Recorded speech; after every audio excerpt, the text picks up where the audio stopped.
Nothing. Hey everybody. So I've been meaning to do something.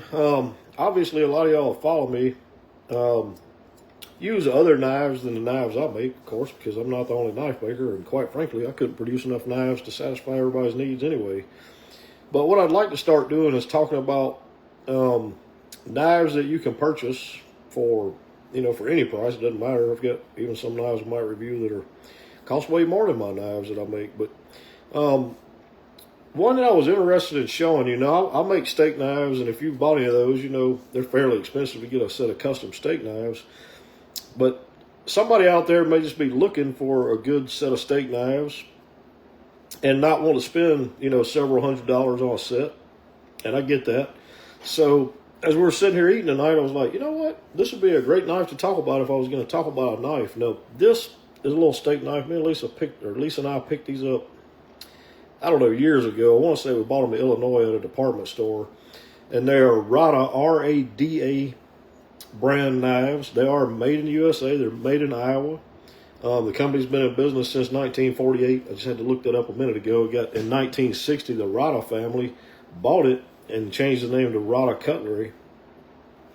You can pick up a set of these. I'll just tell you right off the bat. These cost $60 to $90 for a set of 8, depending on how you get them. So they're not, $10, but they're not $600 for a set of 8 either. And how are they made? It was actually a fairly long steak knife, and I got fairly large hands. So it's almost 9 inches long. I think it was 8 5/8, and it's got a good solid 4-inch handle on it.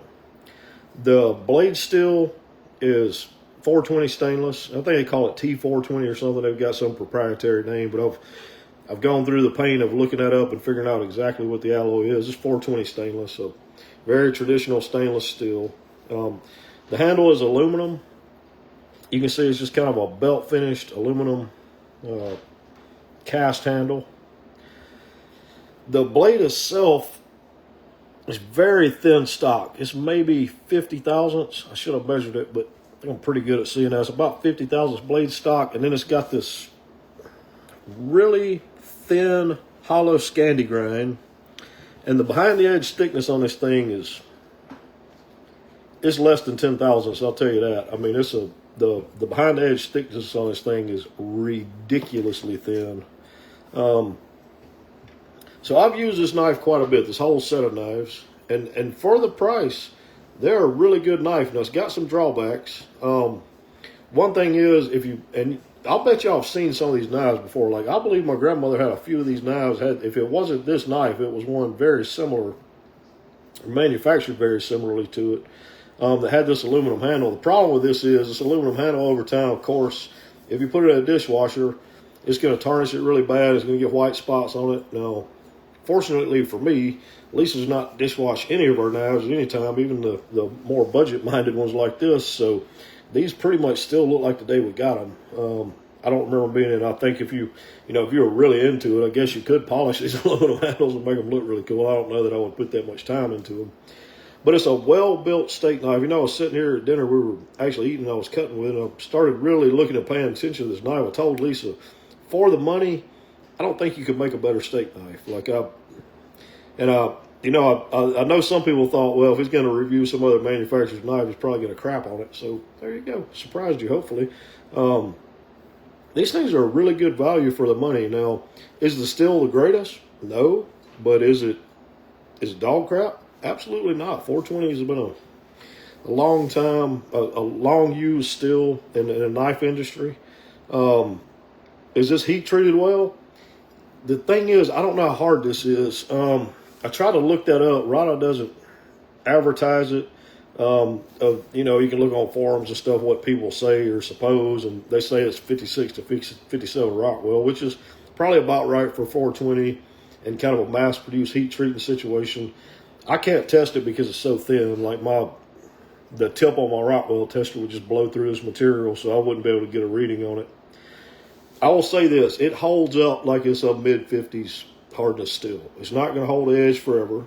The good thing about it is, with the behind the edge thickness and the stock being so thin, I mean, even when this knife is dull, it's still fairly sharp. I mean, you don't ever really feel like this knife is, you know, a butter knife or gone completely dull. Another thing is, with it being on the softer side for a modern steel, you can literally just like hit it on a ceramic rod or a knife steel and it comes right back. So look, are these knives going to last 100 years? Yeah, maybe not. I don't know. I guess it depends on how much you use them. Are they good knives for the budget? I think so. Are they good looking knives? It just depends on what you think a good looking knife is. Like I say, I remember my grandmother had a small paring knife like this, so it's got some sentimental value to me looking at it. So I like the design of it. I appreciate the design of it. I will say that the people that manufacture this knife, you can tell they have really thought this knife out. Look, it's a really cheap build with thin stock and a cast aluminum handle, and all that's true, okay? But I do like that it's made in the USA. I do like that it's known materials, and I do like that it's very, very well designed. I don't, you know, this is not something you're going to just pull out with your finest china and want to show off. At the same time, as far as just having it on the table to eat every night, cut up steaks or, you know, vegetables or whatever else, this is a very, very good knife. Is it worth that money for? And I think the actual retail price on is $79 something for a set of 8. You can find them cheaper, if I'm not mistaken. I may be wrong about this. I think we found these at TJ Maxx for like 20 or 25 bucks, and I just said, well, we'll try them and see. And I actually really like the little knives, and they've just been hanging around forever.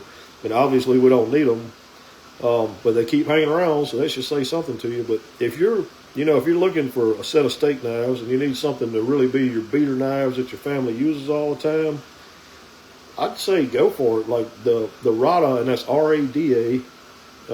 These are called utility / steak knives. For the price, and they're American made, and they hold up really well as far as I can tell, I would say go for it. You know, if you're not, look, I understand a lot of people are just not going to pony up the money for custom knives. I get that. It's not everybody's thing.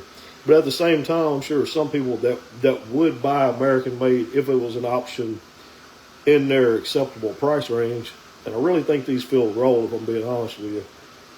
So anyway, I'm not going to labor the point anymore. I think this is a really nice, well-designed little steak knife. It's very flexible. I don't think you're going to break this. I bet you could bend it all the way over 90 degrees. It wouldn't break just because the stock is so thin. I will say this. It doesn't, I'll take that back. Excuse me. The steel will take a set. I'm seeing it hold that little warp right there. I don't know if you can see it. So it is pretty soft steel. It'll hold a set if you bend it, but that may be good. You know, if you bend it really bad, you just bend it back in place. So hardness is a little low, but anyway, really nice steak knife for the money. Like I don't know that you could beat this design for the money, especially with U.S. manufacturing. So anyway, y'all let me know if you'd like me to do more knife reviews like this from time to time. Like I say, I won't do my knives necessarily. I don't need to review my own because, of course, I'm going to tell you they're great and worth the money and everything else. But I do have quite an extensive knife collection, and even if you've got a knife you'd like to bring by and let me review it on camera, I'd be glad to do that. And I always like looking at knives. Look, I was a knife collector long before I ever made my first knife. So if you find any benefit to this, let me know. I have fun doing these. I have fun talking about knives. I always have. But if you're looking for a set of steak knives that, you know, is U.S. made and you don't want to spend, you know, custom knife prices, you just need some beater knives, like day-to-day knives, I think these are a really good choice. So that's it. Y'all have a wonderful evening.